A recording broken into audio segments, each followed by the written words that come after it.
तो चलिए आज बात करते हैं अंगुलीमाल की। ये एक ऐसी कहानी है जो एक डरावनी भविष्यवाणी से शुरू होती है और फिर सीधे नियति से जा टकराती है। आइए प्राचीन कौशल राज्य की इस अविश्वसनीय गाथा में जरा और गहराई से उतरते हैं। जरा सोचिए, ये कोई मामूली चेतावनी नहीं थी।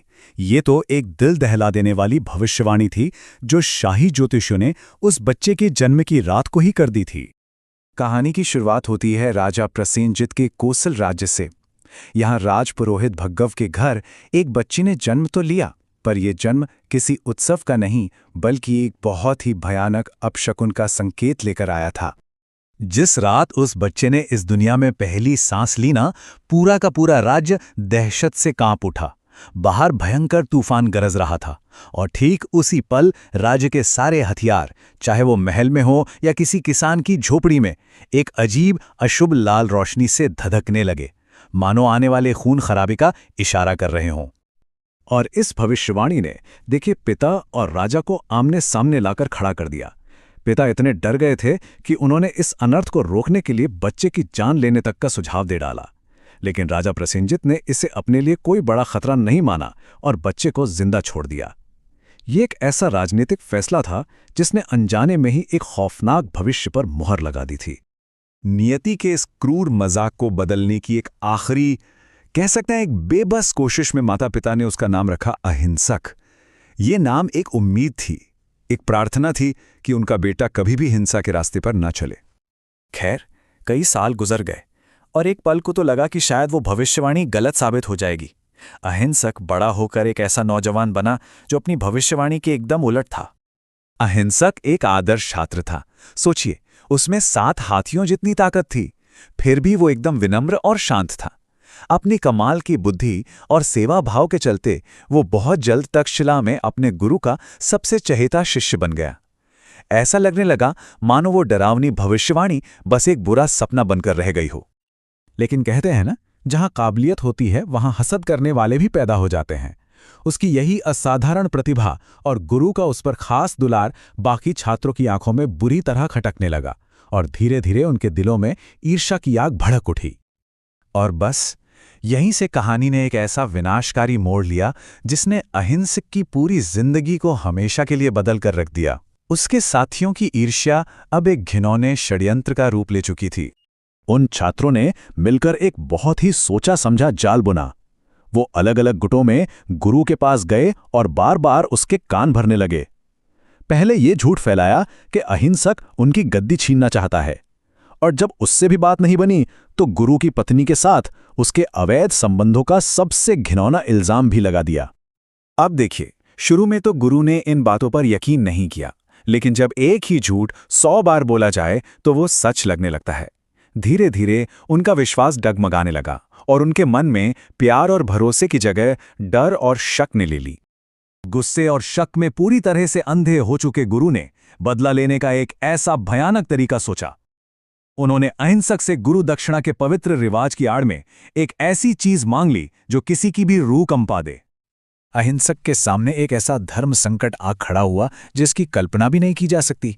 एक तरफ उसके पूज्य गुरु का आदेश था जिसे वो टाल नहीं सकता था, और दूसरी तरफ हजारों बेगुनाहों के कत्ल का महापाप, और अंत में उसकी सबसे बड़ी खूबी यानी उसकी आज्ञाकारिता ही उसके सबसे बड़े गुनाह की वजह बन गई। और बस उस एक फैसले ने उस सीधे साधे होनहार छात्र अहिंसक को हमेशा के लिए मार दिया और जन्म दिया एक ऐसे राक्षस को जिसे दुनिया अंगुलीमाल के नाम से जानने वाली थी। जालिनी के घने जंगलों में अहिंसक का वो सौम्य, वो समझदार रूप पूरी तरह से खत्म हो गया था।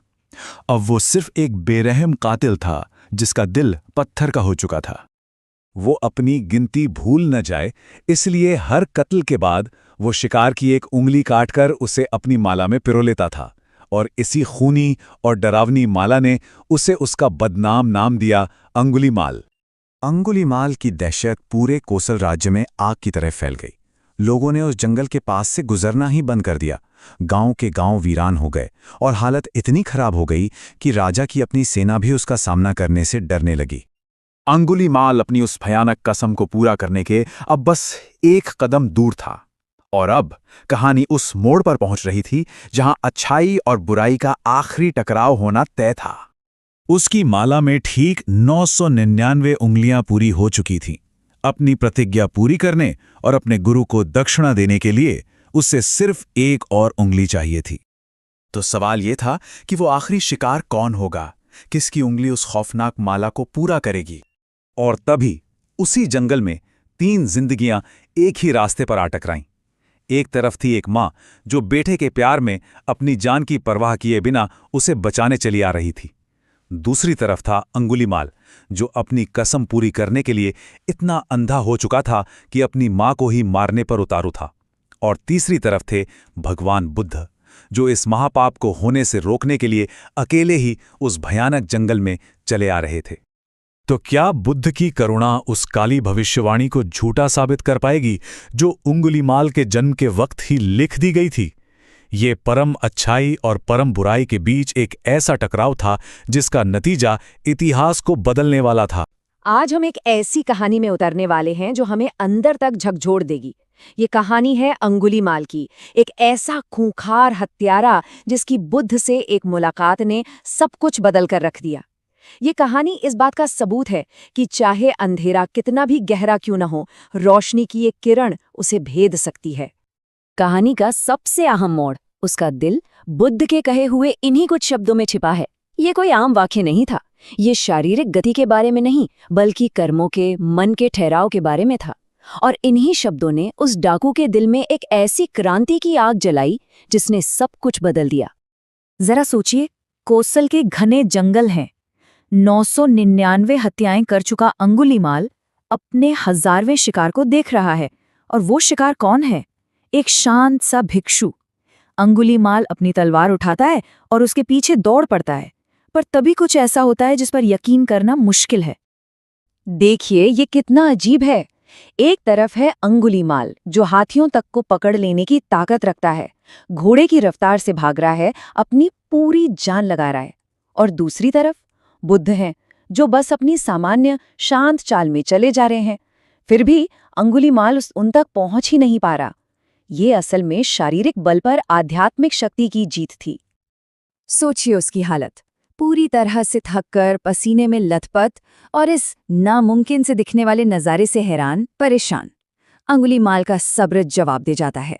वो जोर से चीखता है, उस भिक्षु को रोकने का हुक्म देता है, ये जाने बिना कि असली अंतहीन दौड़ में तो वो खुद ही फंसा हुआ है। और यहीं इसी पल में बुद्ध वो शब्द कहते हैं जो इतिहास का हिस्सा बन गए। उनका जवाब दौड़ने या रुकने के बारे में था ही नहीं, उनका जवाब तो किसी बहुत गहरे सच की तरफ इशारा कर रहा था। तो बुद्ध के ठहरने का मतलब क्या था? इसका मतलब था हिंसा को छोड़ देना, हर जीव के प्रति क्रूरता को त्याग देना। उन्होंने अंगुलीमाल को बताया कि मैं तो ठहर चुका हूं, असली दौड़ तो तुम्हारी है, तुम्हारे मन की है, जो हिंसा और नफरत में भागे जा रही है।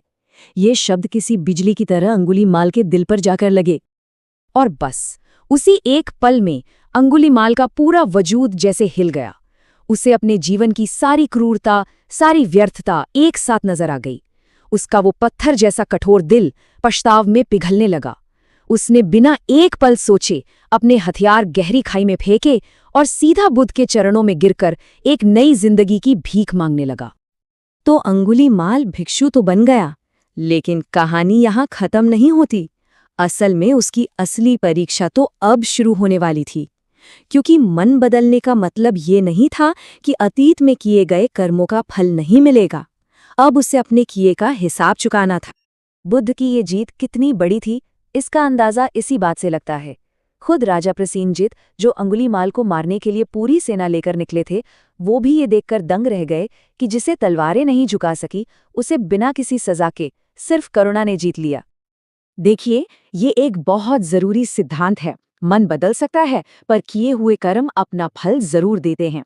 तो अब जब अंगुलीमाल भिक्षा के लिए उन्हीं गांवों में जाता जिन्हें कभी उसने तबाह किया था, तो लोगों का गुस्सा उस पर फूट पड़ता था।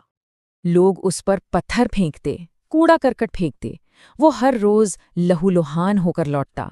ऐसे में बुद्ध उसे समझाते, उसे याद दिलाते कि ये जो पीड़ा है, ये तुम्हारे ही कर्मों का नतीजा है और इसे धैर्य के साथ सहना होगा। तो एक तरफ अंगुलीमाल अपने कर्मों का फल सब्र से भुगत रहा था और दूसरी तरफ उसके अंदर एक बिल्कुल नई शक्ति जन्म ले रही थी। ये शक्ति थी करुणा की, जो अब दुनिया में अच्छाई फैलाने का एक जरिया बनने वाली थी। एक दिन भिक्षा मांगते हुए उसने एक गर्भवती औरत को दर्द से तड़पते हुए देखा और उस पत्थर दिल इंसान में पहली बार किसी दूसरे के दुख को देखकर सच्ची करुणा जागी। ये उसके एक नए सफर का पहला कदम था। ये घटना उसके बदलाव की गहराई दिखाती है। बुद्ध ने उसे सत्य क्रिया का रास्ता दिखाया, यानी अपनी नई सच्चाई की शपथ लेना। और जब उसने ये घोषणा की कि भिक्षुक बनने के बाद मैंने जानबूझकर किसी को नुकसान नहीं पहुंचाया है, तो इस सच की ताकत से उस स्त्री का दर्द शांत हो गया। सोचिए, जो हाथ कभी जिंदगी छीनते थे, अब वो जिंदगी देने का जरिया बन रहे थे। और अब हम पहुंचते हैं अंगुलीमाल की कहानी के आखिरी पड़ाव पर, उस पल पर जब उसने अपने सारे कर्मों का हिसाब चुका दिया और हमेशा के लिए परम शांति को पा लिया। एक दिन वो एक ऐसे गांव में था जहां के लोगों के जख्म अभी भी ताज़ा थे। भीड़ ने उसे घेर लिया, लोगों ने दरवाजे बंद कर लिए और छतों से उस पर पत्थर बरसाने लगे। ये उसके कर्मों के कर्ज का आखिरी भुगतान था। लेकिन इस बार कुछ और ही हो रहा था। पत्थरों की उस बारिश के बीच भी अंगुलीमाल एक गजब की मानसिक शांति में था। वो साक्षी भाव में था, यानी वो अपने शरीर पर हो रहे दर्द को बिना किसी गुस्से या दुखे बस एक देखने वाले की तरह महसूस कर रहा था। उसका मन बिल्कुल शांत और स्थिर था। कहते हैं, बुद्ध खुद उसके पास पहुंचे और उसका सिर अपनी गोद में रख लिया, और उन्हीं की गोद में अंगुलीमाल ने बेहद शांति से अपने प्राण त्याग दिए और अरहत पद यानी परिनिर्वाण को पा लिया। बाद में बुद्ध ने भिक्षुओं को समझाया। उन्होंने एक बहुत ही खूबसूरत मिसाल दी। उन्होंने कहा, जैसे बादलों के हटने पर चांद पूरी तरह से चमक उठता है, ठीक वैसे ही अंगुलीमाल ने अपने पाप कर्मों को अपने पुण्य कर्मों से ढक दिया है और अब वो इस दुनिया को रोशन कर रहा है। अंगुलीमाल की ये कहानी हमेशा हमें याद दिलाती है कि किसी का अतीत चाहे कितना भी काला क्यों न हो, चेतना का प्रकाश उसे बदल सकता है। और ये हमें एक सवाल के साथ छोड़ जाती है, क्या वाकई कोई अंधेरा इतना घना हो सकता है जहां रोशनी की एक किरण भी ना पहुंच